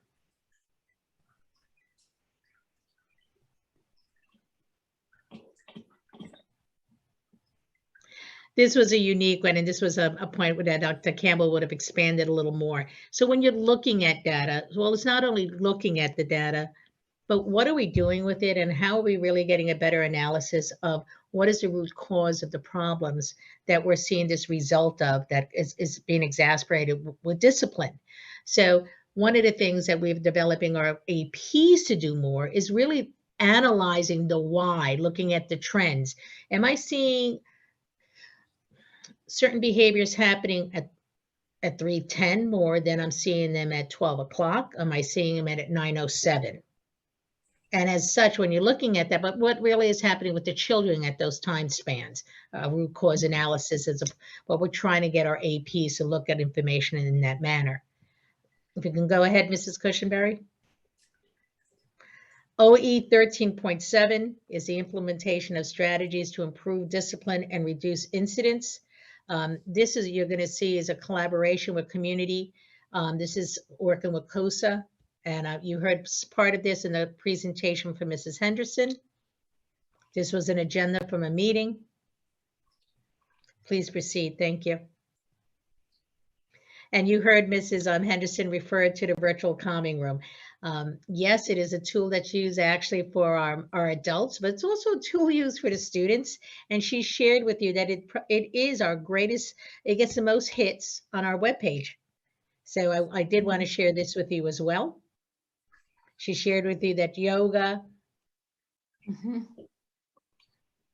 And these are some of the sites tied to our virtual calming room if you did a search on our webpage as well.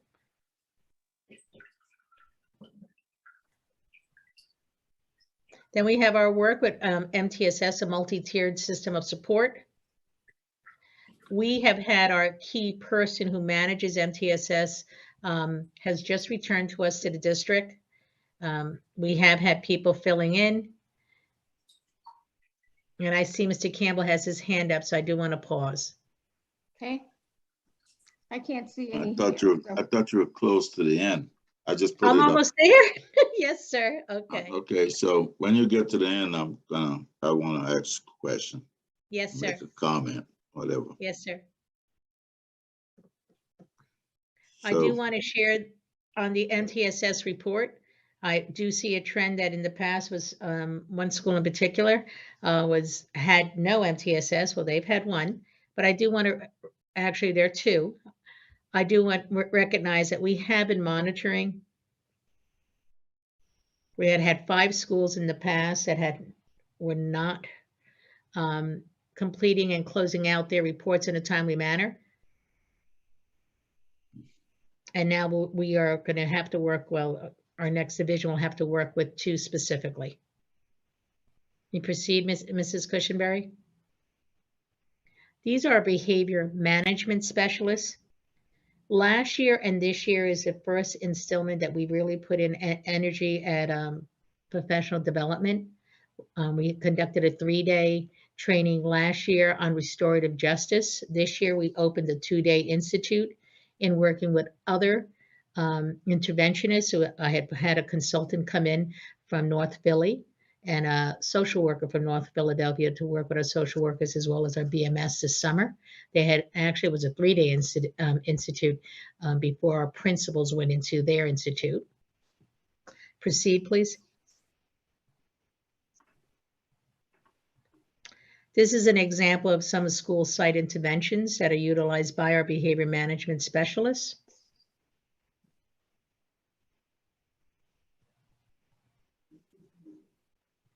An intervention Again, and you're familiar with our YMOD, our Young Men of Distinction.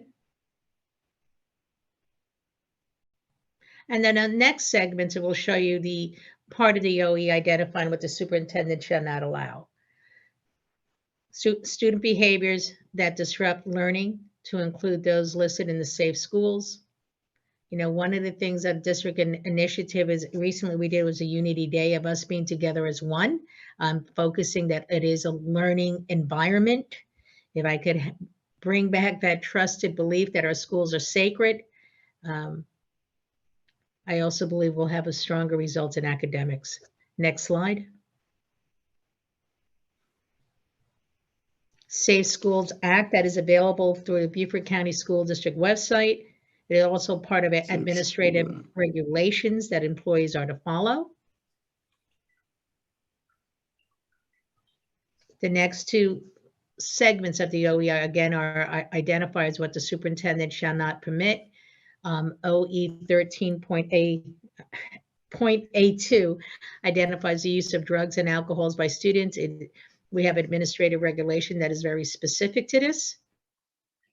OE 13.A3, the presence of firearms and other dangerous weapons. We have a discipline as well as administrative regs regarding this.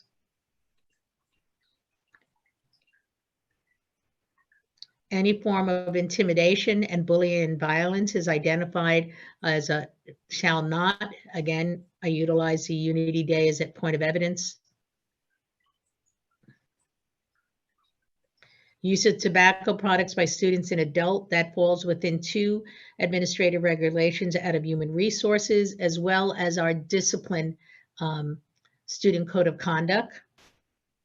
And then I was sharing with you our Safe Schools hyperlinks of what we are required by district employees for training in order to provide a safe environment and healthy environment for our students and our educators.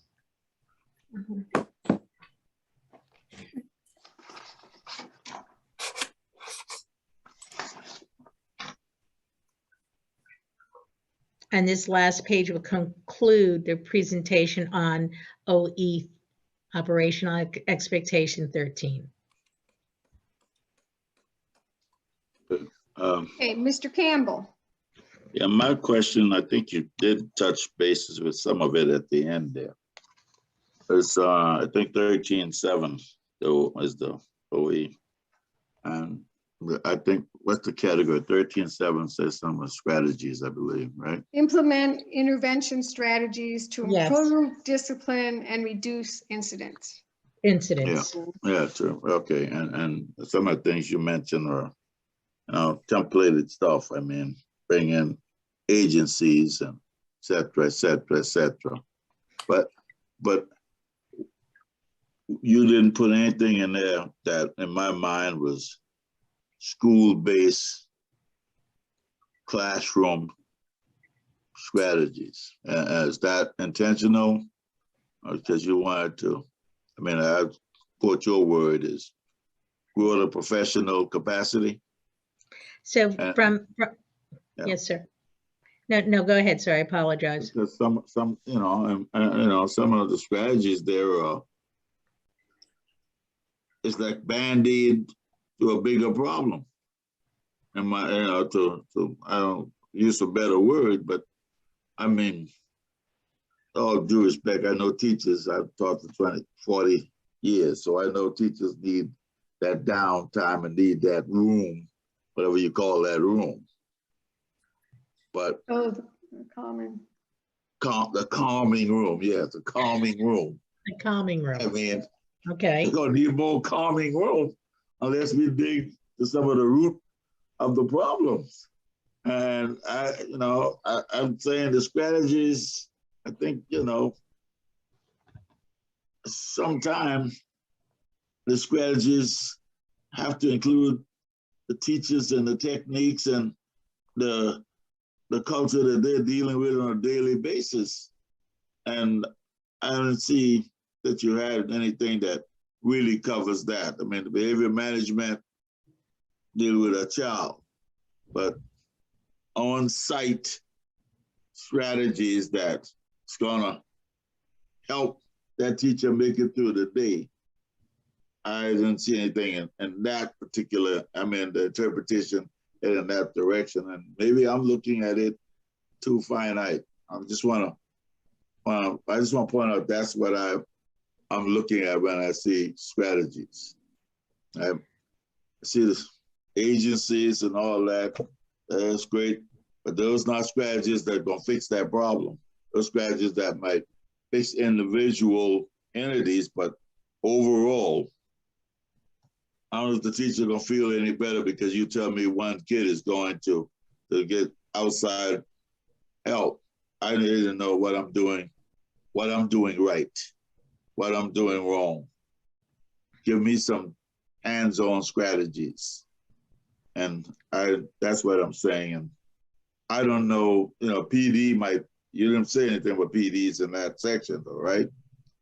I shared the PD for the administration and consistency of practice. So I think the interpretation from yourself and identified with the superintendent's interpretation may not right. That's address, what I wanted to know. Evidence. How off base am I? I'm asking you. Well, can I interject something here? Yeah, go ahead. Help me understand. When I read this, I would say there are lots of intervention strategies to improve discipline that we are taking for granted and aren't listed here. Okay. I would guess that most of our elementary schools have morning meetings, do they not? There are morning meetings at the school site. There's positive behavior interventions that are utilized versus a negative behavior, right? Using positive reinforcement, yes. I think that Yes. Mm-hmm. the effectiveness of, I'm talking from elementary perspective now here because that's where my world was for my last years. Once we started doing morning meetings with our students, discipline really did improve because students had that outlet. So morning meetings, we have the Leader in Me programs at several of our schools. Those are interventions, from my standpoint, those are intervention strategies as well. Those are kind of things that that you were thinking of? Thinking of in terms of, I need tools in my box as a teacher. Right. And the principal needs a tool in their box, not somebody else got the tools and I got to export my student to that person to, correct what might be extreme behavior, but I got to have this tool every day to improve discipline and reduce incidents. And maybe we are interpreting it too narrowly, Kathy, in terms of the classroom, whereas Dr. Rodriguez has to interpret it from a broader perspective. Yeah, so, yeah. Yeah, the other thing I think of is, don't all of our teachers take it's not called positive discipline. I used to be a trainer in it, where you- PBI. Yeah. Aren't they all positive behavior intervention? Right. Yes. Where you learn that needs to go in there. Yeah. I would add, Those are items that are happen at the school level, at pre-training at the school level. I believe the interpretation was taken at a larger view of what is done from the district to support our schools and the regulations we put in place to support our schools for safe environment and consistency of discipline of practice. Yeah. I understand your position. Yeah. I understand his position on that, but I think the word implement you better tell me something about the administration, the administration responsibility for that. Because when I look at this, I still want to know what's going on at the ground level from this. You know, he's got all these things in place, but the ground level is not being affected significantly like this is intended for it to be affected, then these things in place don't matter. You know, we can have all the agencies in the world if we don't use them. How often are we using them to change discipline and reduce incidents? You know, great, we got them, but is that the central need? I think the question, yeah. Mr. Campbell, at looking at the interventions from what's provided through district support and then adding the adage of schools as well, then lends for a change of the language to the OE, this component of the OE as well. Maybe then if that's what the purview of the board is, for that to be more pointed in that area, because the interpretation is broader. Okay. So I understand where you're coming from, though. I really do. Okay. I mean, I see where you're asking, but then it is a different interpretation. And I think maybe a little more clarity than at the language, if that is the intent. Well, I don't know. Maybe the intent is where you're interpreting it. That's what we bring to the board for the interpretation, because maybe the intent is that broad. And if it is that broad, then, you know, how do we write something finer? Or we got that's another part of this OE. I mean, you did mention the discipline code, you know, state supported discipline code, but I'm looking at the whole deal is how is the classroom, how is the school affected by these things? And you know, and I'm still looking like, does it get down to the ground floor? And you know, regardless of what is written, does it get down to the ground floor? Is there a pathway for that to happen? And you know, maybe we do need to rewrite it then. Any other comments out there? I would want to, I do, you know, the MTSS gets it down to the ground floor. Yes, it does. But I also think that it's an opportunity for the, you know, to highlight some of these other programs that we have in place that address the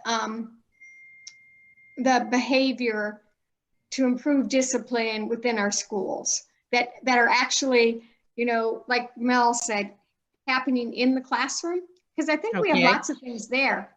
And you know, and just kind of like having a quick look at what do you think that, you know, because we could, you know, do you probably know, your elementary people know how many of their schools are doing morning meetings. And I bet,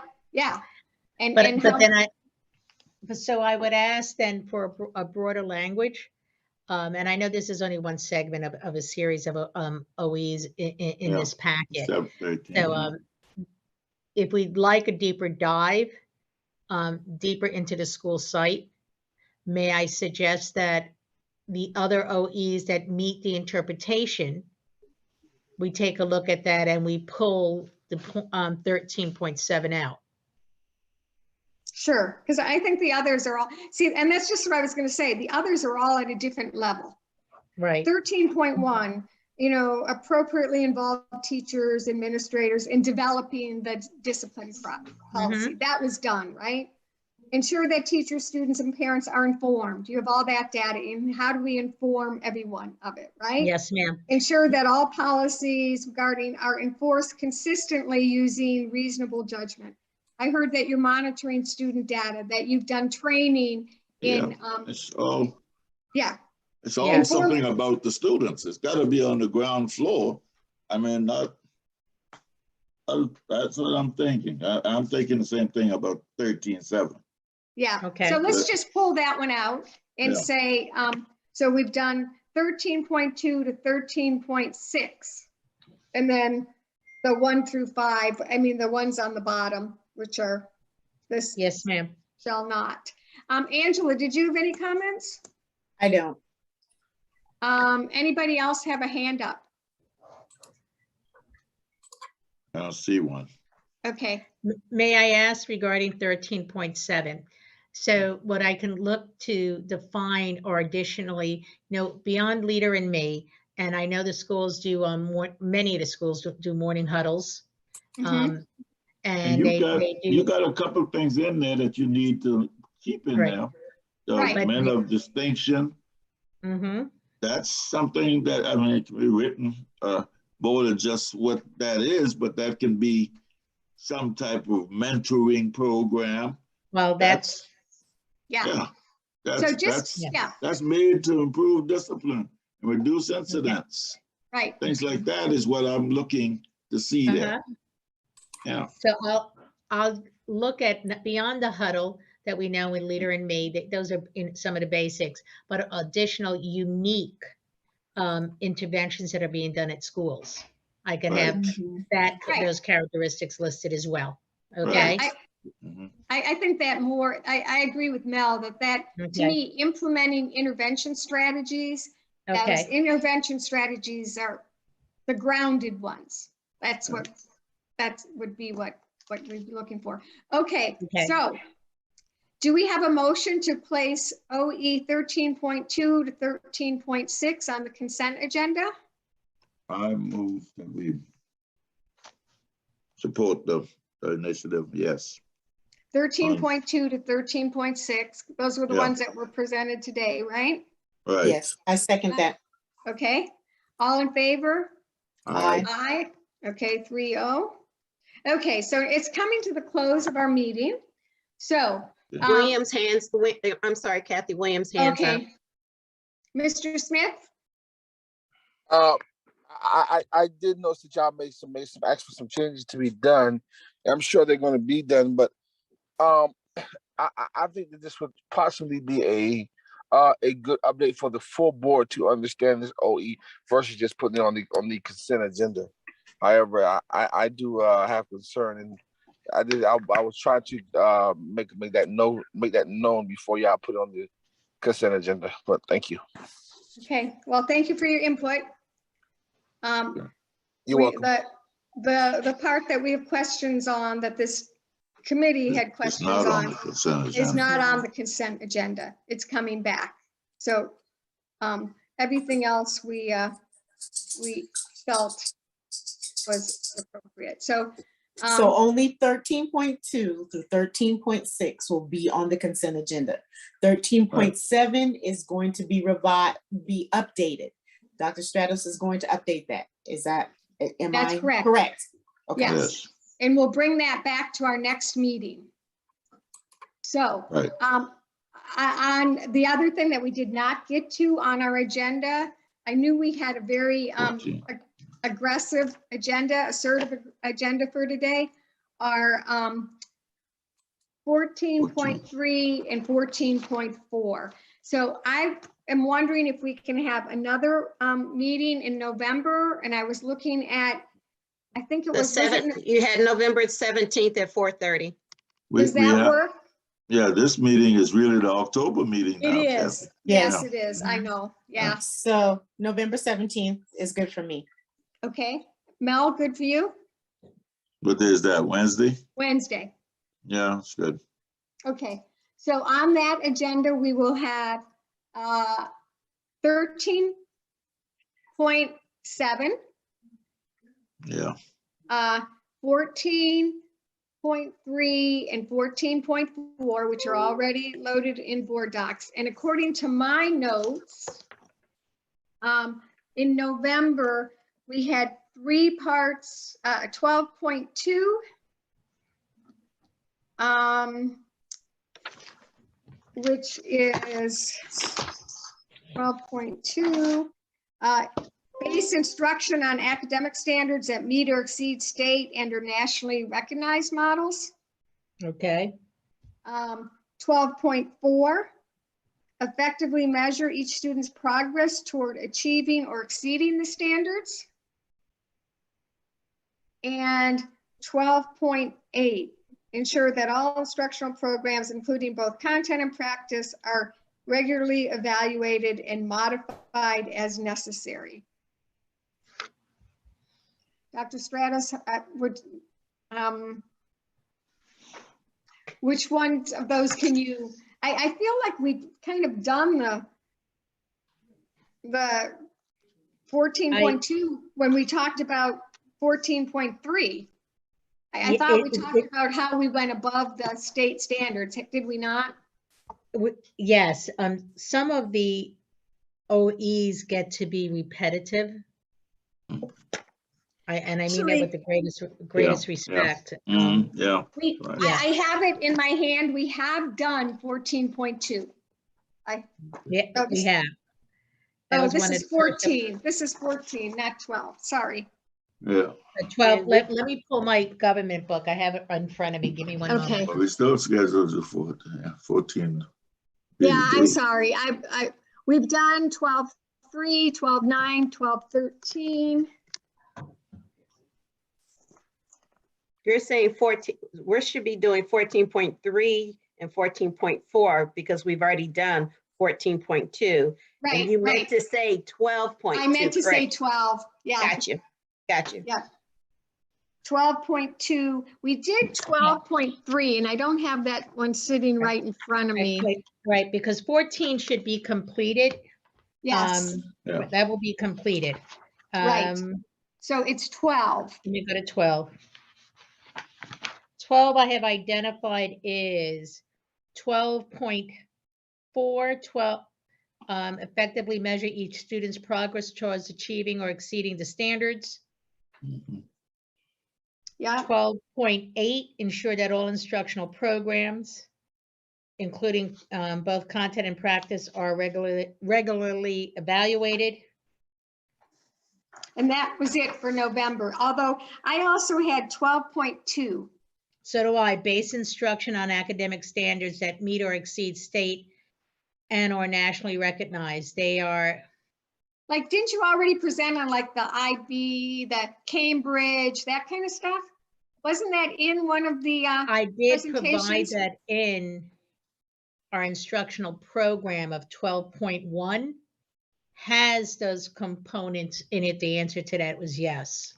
So why don't, I mean, can you just take that 12.2 and just cut and put those things in it? Let me. 12.1. So you don't have to redo that work. I feel like we've gotten that. We have it, and I stand corrected. It's not 12.1, and I'm trying to see which one that I put that in. Adequate to monitor, control student access to look. So we did 13. I'm going through our whole list. I know Robin is as well.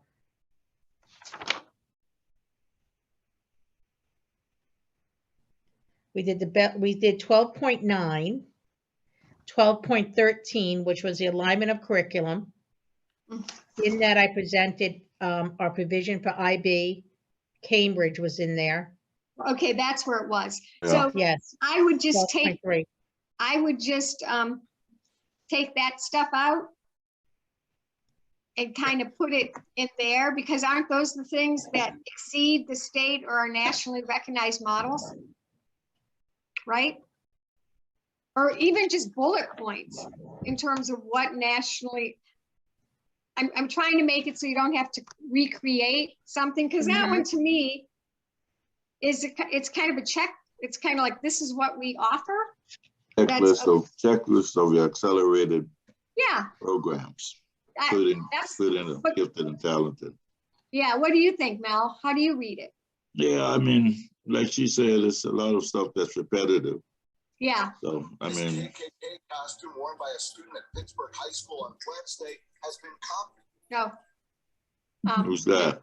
I don't know. Someone, something. Yeah. Some student.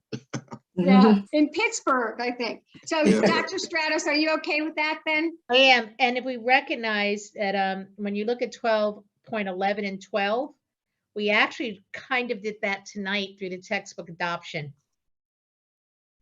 Yeah, those were for December. So you have Yes, December but- already done. Yes, because we need to meet state, deadlines that were provided, so I just wanted to make note of that. So that was it, but yes, Yeah. so let me cross-check 12.2, Yeah, 12.4, yeah, 12.8. yeah. I will push out a questionnaire for 13.7 to increase information to share on the interventions from the school level. Perfect. Yes. And then 14, 3 and 4 are already done. I have 3 and 4, and Yeah. I have the 1, 2, 3s, the shall nots.